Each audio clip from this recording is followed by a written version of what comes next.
নমস্কার বন্ধুরা, সকলকে আমার চ্যানেলে স্বাগত। গত 16ই মে 2025 মহামান্য সুপ্রিম কোর্টের তরফ থেকে রাজ্যের সমস্ত ধরনের সরকারি কর্মচারী এবং সমস্ত ধরনের পেনশনার এবং ফ্যামিলি পেনশনারদেরকে 25% ডিআরএস অ্যালাউন্স, যেটি পঞ্চম বেতন কমিশনের অন্তর্গত, সেটি আগামী 6 সপ্তাহের মধ্যে প্রদান করার জন্য রাজ্যকে নির্দেশ দেওয়া হয়েছে।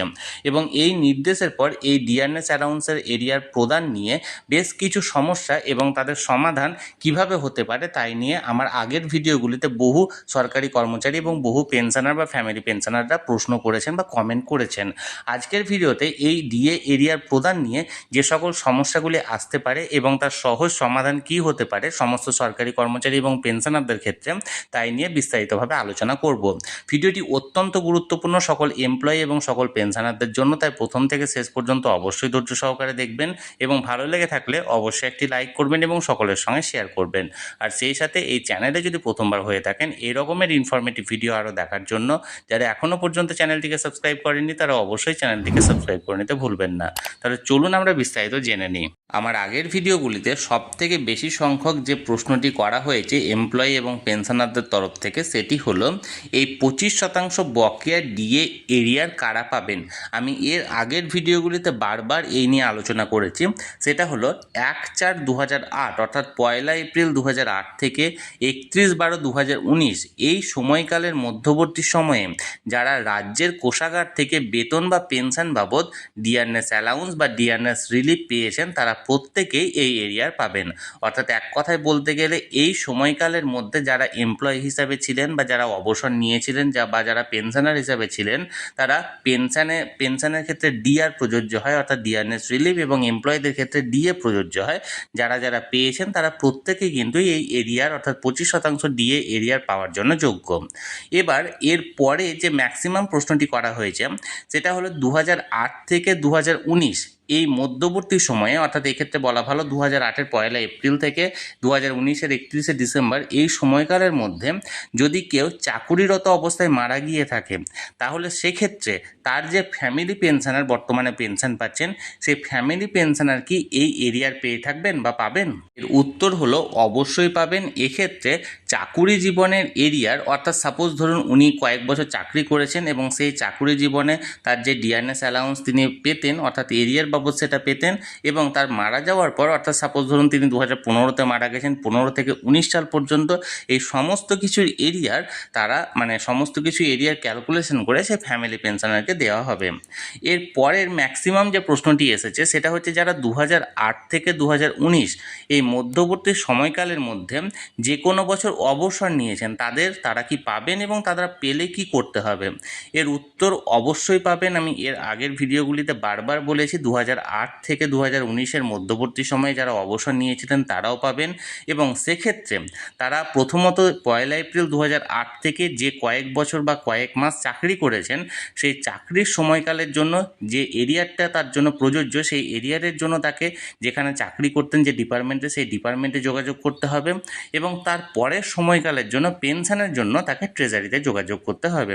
অর্থাৎ ফর এক্সাম্পল তিনি ধরুন 2012-তে অবসর নিয়েছেন, তাহলে 1 এপ্রিল 2008 থেকে 2012 পর্যন্ত তিনি চাকরি করতেন, তাহলে এই চাকরি করার সময়কালের জন্য তাকে যে ডিপার্টমেন্টে তিনি চাকরি করতেন সেখানে যোগাযোগ করবেন, এবং 2012 থেকে 2019 এই সময়কালটা তিনি অবসর নিয়েছিলেন, তাই এই সময়কালে পেনশনের এরিয়ার হিসাবে তাকে ট্রেজারিতে যোগাযোগ করতে হবে।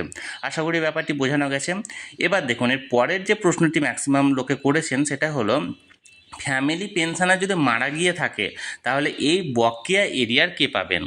ফ্যামিলি পেনশনার হচ্ছে মূল পেনশনারের মৃত্যুর পর তার যে ডিপেন্ডেন্ট স্পাউস থাকেন বা অন্য কেউ ডিপেন্ডেন্ট কন্যা থাকেন, তাদেরকে ফ্যামিলি পেনশনার বলা হয়। এক্ষেত্রে ফ্যামিলি পেনশনারও যদি মারা গিয়ে থাকেন তাহলে সেক্ষেত্রে তার এরিয়ারটি কে পাবেন?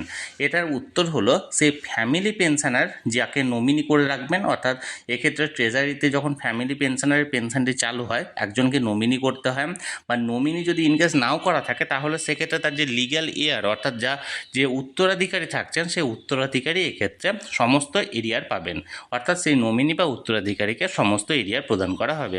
এরপর যে ম্যাক্সিমাম সমস্যা সংক্রান্ত কমেন্টটি আমার অন্যান্য এমপ্লয়ি বন্ধুরা করেছেন সেটি হলো, এখানে একটা এক্সাম্পল দেওয়া হয়েছে যে ধরা যাক যদি ধরুন 2015-তে কোনো একজন ব্যক্তি বা কোনো একটা এমপ্লয়ি চাকরি থেকে ট্রান্সফার নিয়ে তিনি অন্য কোনো ডিপার্টমেন্টে গেলেন, বা ওই একই পদে হয়তো প্রমোশন পেয়ে তিনি অন্য কোনো জেলায় ট্রান্সফার হলেন, বা অন্য কোনো মানে এক্ষেত্রে মহকুমায় ট্রান্সফার হলেন, তাহলে সেক্ষেত্রে তাকে এরিয়ার পেতে গেলে তাকে কি করতে হবে। প্রথমত এক্ষেত্রে যেহেতু এক্সাম্পলটা 2015 দেওয়া হয়েছে, তাই 2015 সাল পর্যন্ত অর্থাৎ 1 এপ্রিল 2008 থেকে 2015 সাল পর্যন্ত তিনি যে ডিপার্টমেন্টে চাকরি করতেন সেই সময়কালের জন্য তার যে বরাদ্দ এরিয়ার আছে অর্থাৎ 25% ডিয়ারনেস অ্যালাউন্সের এরিয়ার, সেই এরিয়ারের জন্য তাকে সেই ডিপার্টমেন্টে যোগ করতে হবে। এরপর 2015 সালের পর তিনি ধরুন যে ডিপার্টমেন্টে চাকরি করছেন সেটা অন্য কোনো ডিপার্টমেন্ট হতে পারে বা সেম ডিপার্টমেন্ট অন্য কোনো জেলায় হতে পারে, সেই সময়কালের জন্য অর্থাৎ 2015 পরবর্তী সময়কালের জন্য তাকে বর্তমান তিনি যে ডিপার্টমেন্টে আছেন সেই ডিপার্টমেন্টের সঙ্গে যোগাযোগ করতে হবে তার বরাদ্দ এরিয়ার পেতে গেলে। এবার দেখুন এরপরে যে প্রশ্নটি এসছে বা কমেন্টটি এসছে সেটা হলো, কোনো শিক্ষক বা শিক্ষিকা যদি 2014-তে, এখানে একটা এক্সাম্পল দেওয়া হয়েছে যে 2014-তে অন্য কোনো বিদ্যালয়ে ট্রান্সফার হন, সেক্ষেত্রে তাকে কি করতে হবে। এক্ষেত্রে তিনি হয়তো প্রধান শিক্ষক হয়ে গেলেন বা অন্য কোনোভাবে ট্রান্সফার হয়ে অন্য জেলা থেকে নিজের জেলায় এলেন, সেক্ষেত্রে তাকে কি করতে হবে। সেক্ষেত্রে তার করণীয় হচ্ছে তিনি বর্তমানে যে বিদ্যালয়ে চাকরি করছেন সেই বিদ্যালয় থেকে তাকে তাতে প্রাপ্য এরিয়ারের হিসাব করতে হবে। এবার দেখুন এর পরবর্তী যে প্রশ্নটি বা কমেন্টটি এসছে সেটা হলো, যারা ওই সময়কালের মধ্যে অবসর নিয়েছিলেন তারা কি এই এরিয়ার বেনিফিট গ্র্যাচুইটি বা লিভ এনক্যাশমেন্টের ওপর পাবেন।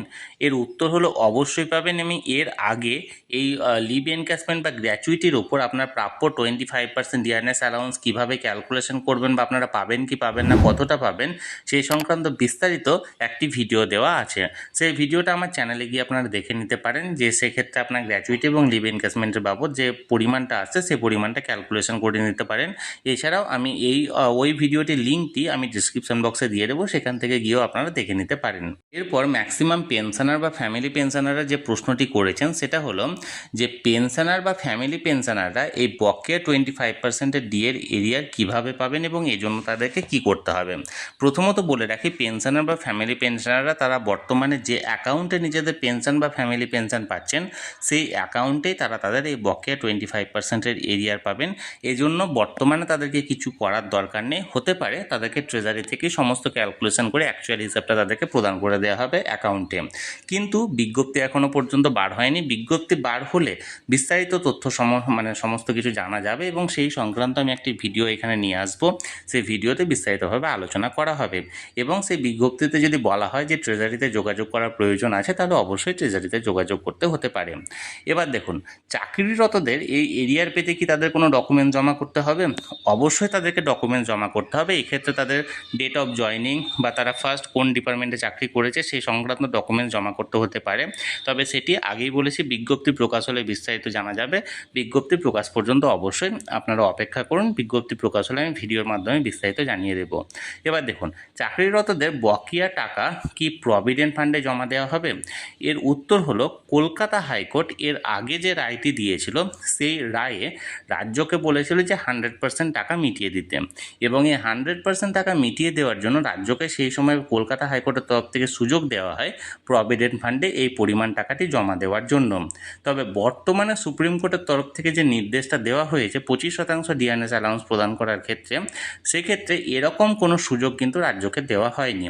এখন বিজ্ঞপ্তি প্রকাশ না হলে, আমি আগেই বলেছি, বিস্তারিত জানা যাচ্ছে না। বিজ্ঞপ্তি প্রকাশ হলেই বিস্তারিত জানা যাবে যে এটা প্রভিডেন্ট ফান্ডে পাবেন কি পাবেন না। পরের যে প্রশ্নটি আসছে সেটি হলো, 2008 থেকে 2019-এর মধ্যে কোনো এক বছরে যদি কেউ ধরুন চাকরি ছেড়ে দেন, তাহলে সেক্ষেত্রে কি তিনি এরিয়ার পাবেন? অর্থাৎ ফর এক্সাম্পল ধরুন 2016 সালে কেউ একজন চাকরি ছেড়ে দিল অর্থাৎ রিজাইন করলো, তাহলে সেক্ষেত্রে কি তাকে এরিয়ার দেওয়া হবে? এর উত্তর হলো হ্যাঁ, অবশ্যই পাবে। তিনি এই সময়কালের মধ্যে যতদিন চাকরি করেছেন সেই সময়কালের জন্য এরিয়ার পাবেন। অর্থাৎ ফর এক্সাম্পল আমি এখানে 2016 বললাম, তাহলে 2008 থেকে 2016 সাল পর্যন্ত এই 8 বছরের জন্য তিনি ডিএ এরিয়ার পাবেন এবং তাকে সেটা প্রদান করা হবে। এবার দেখুন লাস্ট যে প্রশ্ন সেটি হলো, এই এরিয়ার কবে নাগাদ পাওয়া যেতে পারে? এর সহজ উত্তর হলো, গত 16ই মে 2025 মহামান্য সুপ্রিম কোর্ট আগামী 6 সপ্তাহের মধ্যে এক্ষেত্রে রাজ্যকে এই ডিআরএস অ্যালাউন্সের এরিয়া প্রদান করার জন্য নির্দেশ দেওয়া হয়। অর্থাৎ 16ই মে থেকে ম্যাক্সিমাম 6 সপ্তাহ পর্যন্ত এখানে সময় দেওয়া হয়েছে। তাই ম্যাক্সিমাম আপনারা জুন মাস পর্যন্ত ধরতেই পারেন, অর্থাৎ জুনের 30 তারিখের মধ্যে এই নির্দেশিকা অনুযায়ী ডিএ পেয়ে যাওয়ার কথা। তবে বিজ্ঞপ্তি প্রকাশ হলে বিস্তারিত জানানো যাবে বা জানা যাবে। তাহলে বন্ধুরা, এখানে ডিআরএস অ্যালাউন্সের এরিয়া সংক্রান্ত বহু মানুষ আমাকে আগের ভিডিওতে বহু কমেন্ট করেছেন। সেই সকল কমেন্টের উপর ভিত্তি করে আজকের এই ভিডিওতে বিভিন্ন রকমের সমস্যা এবং তাদের সহজ সমাধান নিয়ে আমি আলোচনা করলাম। আপনাদের যদি এই আলোচনা সংক্রান্ত ভিডিওটি ভালো লেগে থাকে অবশ্যই একটি লাইক করবেন এবং সকলের সঙ্গে শেয়ার করবেন।